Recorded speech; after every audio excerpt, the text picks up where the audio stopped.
আগামী ৩০ বছরের মধ্যে মহেশখালীকে সাংহাই ও সিঙ্গাপুরের মতো আধুনিক বন্দরে রূপান্তরের লক্ষ্যে যাত্রা শুরু করেছে Maheshkhali Matarbari integrated development initiative মিডা।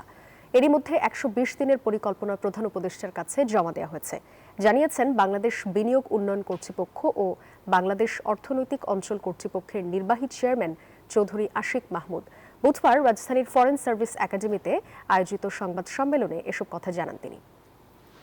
এই ৩০ বছর পরে আমরা এই মহেশখালী মাতারবাড়ি এলাকাটাকে সিঙ্গাপুর বা সাংহাইয়ের মতো করে দেখতে চাই। এই কমার্শিয়াল হাব থেকে আমরা $150 বিলিয়ন জিডিপি কন্ট্রিবিউশন এক্সপেক্ট করছি, যেটার মধ্যে প্রায় 16 থেকে 18 বিলিয়ন ডলার হচ্ছে ইম্পোর্ট সাবস্টিটিউশন, যে আমাদের ফরেন কারেন্সিতে রিজার্ভে একটা সেভিংস হবে।